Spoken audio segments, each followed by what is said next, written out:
Hi, my name's Scott Kuhn. You may know me from my short stories or from my debut novel, Lost Helix. In this video, I read from my short story, Happy Pills and Candy Bars, published in HUNGUR Magazine in 2009.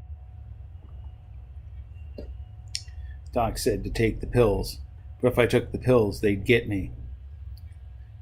They said it's shuttle fever. Out here so long that I forgot what standing under a sky was like. But that wasn't it. The other guys hated me. The pills made me less jumpy, a lot less, and a lot more happy. Got no problem with happy. So I wanted to take them, but I couldn't take them, or they'd get me. All the way out here, no one would know that they got me. Would this contract ever end? When I wasn't working on the computers or changing light plates, I hid in my room, the pills in my drawer, and my granddad's old Dead Kennedys files blasting from my archaic speakers. They consumed half my room. The old speakers still littered the floor, their magnets stuck to my metal walls. They killed my old speakers the way they wanted to kill me, but they didn't kill me. The music kept the three of them out, kept me safe. That's how Doc found me, tucked between the sound waves. "Captain Gronsky needs you," he yelled over the music, his face like something off the cover of a Boy Scout manual. He wasn't trying to kill me, but still, I wasn't going to take his pills. "Why?" I said.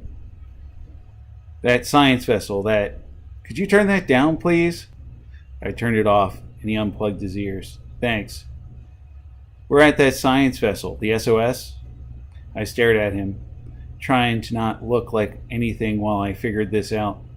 It didn't feel right, but nothing ever felt right. So I stared, and I thought there weren't many vessels out here to answer an SOS. We were probably the only ones around, but still. "Come on, Mesmer," he pleaded politely. "They need our help. They need you. You're the computer guy." I was indeed the computer guy. So I got up and I went with him, but I still didn't like it. I liked it even less when I got to the bridge. The captain saw me first, his old gray eyes saying, "Please don't fill my life with bullshit." He just wanted to fill the bellies of those cargo drones with ore until he had enough money to cruise around in a house shuttle, wearing ugly shirts and buying crap he didn't need. I'm pretty sure he was trying to kill me. Crosswell was there too, bitching to the captain about me. "I'm not going out there with that wackadoo. Dude's going to get me killed." When he realized I was there, he turned around. "Yeah," he barked. "I'm talking about you." Again, I tried to look like nothing, but my face had other ideas. I could feel my mouth breaking the stoic frame I'd built around it in my mind. But my eyes remained steady and cold. I wondered what I looked like to them. It must have been crazy. "Mesmer, pull yourself together," whispered the doc. "You didn't take your pill today, did you?" I looked at him. Doc sighed heavy. "I gotta get the infirmary ready, in case there are wounded. Try to play nice with others. For a couple hours, please." I nodded, and he meandered away. "You two are the engineer and the goddamn computer guy," Captain Gronsky bellowed. "So you two are going over there to find out what the hell is going on." "Call," I said. "What, call the ship?" Crosswell asked. "Can't get a signal. There's some weird asteroid field in that gas. There are like a bunch of batteries, and that gas keeps recharging them. Nothing is getting through." A weird smile crept across his face. "We'll be all alone over there."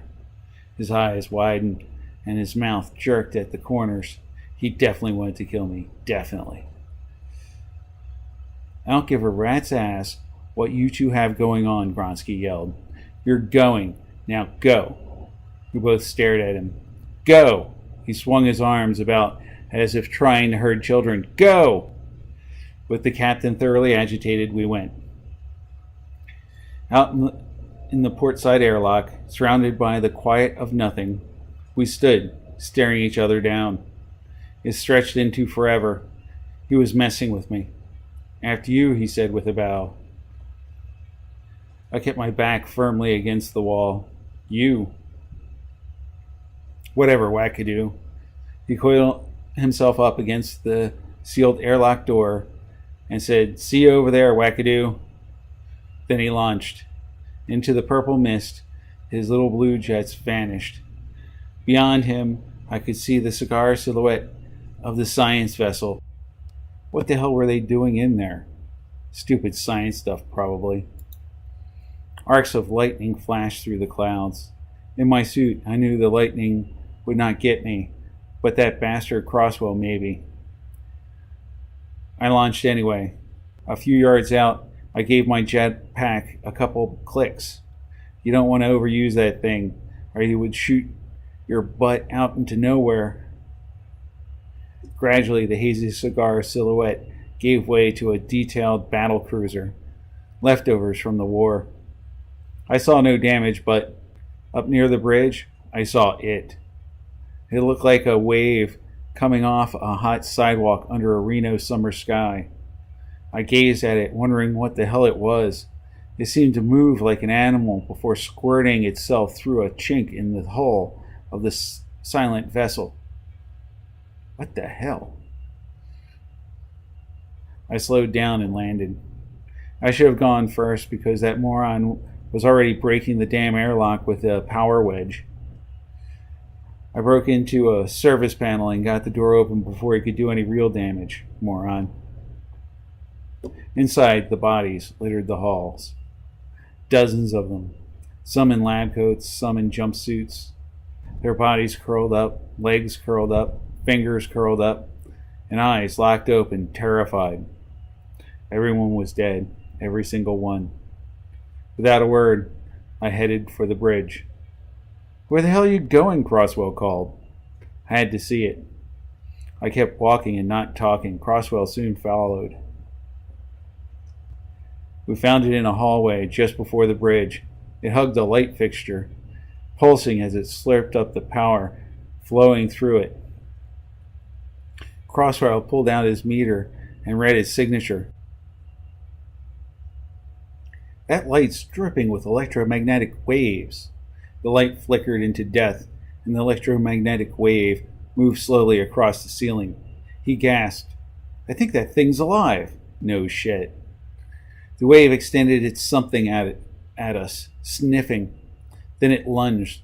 Crosswell was on the floor with that thing oozing over him. He writhed and jerked, gasping for air.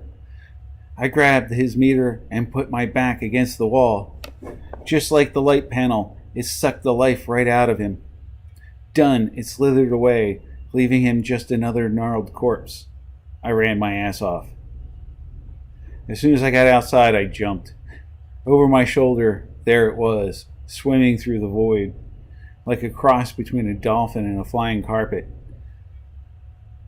I cranked my jets to the max and put on my screamer, a really annoying emergency beacon. Gronsky was probably up in the bridge holding his ears after I did that. Webs of white lightning filled the clouds. I blew through. The thing didn't stop. All that lightning, all those electrically charged asteroids, and it wanted me like I was a chocolate bar and a bushel of broccoli. I had to get the hell away from it. Our mining trawler got closer and closer. I kept my throttle open until I bashed my face right into the hole. After missing the airlock by 20 feet, I scrambled to it and got inside. I overrode the safety locks and opened the inner door before the chamber could start to pressurize. The rush of air knocked me on my ass. "What in the holy hell?" Gronsky still held his ears as he stood over me outside the airlock. "You trying to blow out our doors?" On my ass, I crawled backwards, my eyes locked on the airlock. The door wasn't going to stop it. Nothing was. I needed to get up and run. My hands shook. My legs shook. That thing was going to get me. Where the hell is Crosswell? I looked up at the captain. Dead. What? What? The wave squirted through the seam around the airlock door. I somehow stood up, my eyes bolted on to it. The captain turned. It lunged. Gronsky pulled his gun before falling backwards, smothered under a blanket of electromagnetic pythons. His eyes bulged, his fingers curled. Gun in hand, his cringing fingers pulled the trigger. A bolt of red laser shot through the air, drilling into the airlock door. The translucent tentacle rose from the magnetic blur and looked down the laser's path. Before it had even finished its Gronsky bar, it dashed away, chasing after the curious stream of light. Captain Gronsky was free and still alive, but he couldn't talk. He clutched his chest, shuddering and gasping for air. I knew that thing was coming back, so I dragged Gronsky into the elevator and headed for the infirmary. The doors opened and there was Doc. He had one hand in a box and the other in a drawer, frozen by the sight of me dragging our captain off the elevator. That's when Gronsky died. While the doc tried to resurrect the captain, I told him everything. Everything. I hadn't told anyone everything about anything in years. It kept shooting out of my broken spigot, and all I could do was listen. At first, Doc thought I was crazy. I could tell. Then he looked at Gronsky again. Something clicked, and it all came together in his head. He pointed Crosswell's meter at me. It came to life with stats and graphs of my own electromagnetic signature. The doc made sense of it. He told me why everyone over there was curled up, suffocated and heart attacked. It ate their electromagnetic energy and screwed up their nervous system. The lights flickered.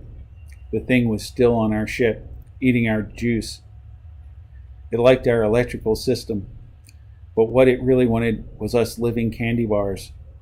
We had to get away, but how do you get away from a magnetic wave? No matter what the doc thought, we were going to die, and I knew it. We wanted to go to the bridge. We could at least point the ship at home and get it moving before the thing sucked our engines dry. That would be something, I guess. I followed the doc up the stairs. We didn't get far before it oozed out of the floor and slurped up the dock. He threw the gun and the meter at me and said his last gasping word, "Run." Out of blind fear, I obeyed. I knew I was dead, but I ran. Why? It had no purpose. I was just running. I decided that if I was going to die, I was going to die happy. No one could get me now. Might as well take my happy pills. Everything I passed, I turned on. Computers, lights, shavers, hollows, toy cars, crap I didn't know what it did. I gave that thing as much to feast on as possible and ran. I ran until I got back to my room and sat in my chair and turned on my granddad's Dead Kennedys as loud as I could.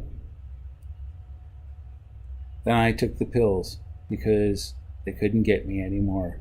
I was going to die happy. The pills kicked in real good, a nice triple dose.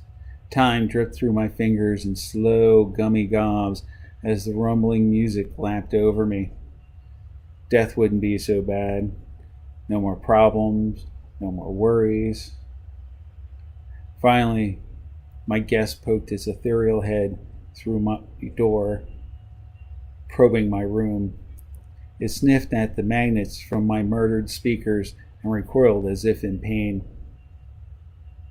Avoiding them, it slithered toward me, eager and hungry. I closed my eyes. I was ready, but then it paused, sniffed, and shrank away. "Hey, you were supposed to kill me." I ventured into the hall. It was waiting for me. I opened my arms, inviting it to feast. I was happy, so very happy. Now was the time. Eat me. It swam forward, sniffing and probing, sniffing and probing. I waited. It surrounded me in a magnetic tempest, but did not collapse in. I tried to step into the shimmering curtain, but it backed away. What the hell? Something occurred to me, so I headed back to my room. It followed me until I reached the magnets. It definitely didn't like the magnets. Finding the meter, I pointed it at myself. My signature was all wrong. Nothing read like before. Duh, the happy pills. They're neuro somethings. I guess that, on the pills, I wasn't even broccoli. After plucking the magnets from my walls, I came back for it. It cringed away. I maneuvered around. It kept sniffing and sniffing and sniffing. It wanted me, but it didn't want me, the poor confused thing. Gradually, I herded it down the hall and corralled it in my room between the speakers and the used-to-be speakers. Alone, out there, with the whole ship to myself, I felt safe. It had been so long since I'd felt safe. I had pills for a lifetime, food for a lifetime, water for a lifetime, and a very nifty pet. I feed it rechargeable batteries. It likes them and doesn't seem to mind being crated. The ship is mine. The contract is over. I am free, and I am never going home. No one's going to get me all the way out here. No one. The end. I hope you enjoyed Happy Pills and Candy Bars.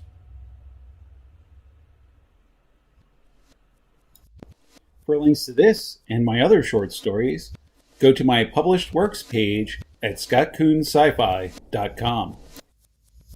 Also, check out losthelix.com to learn more about my debut novel, Lost Helix. Thank you.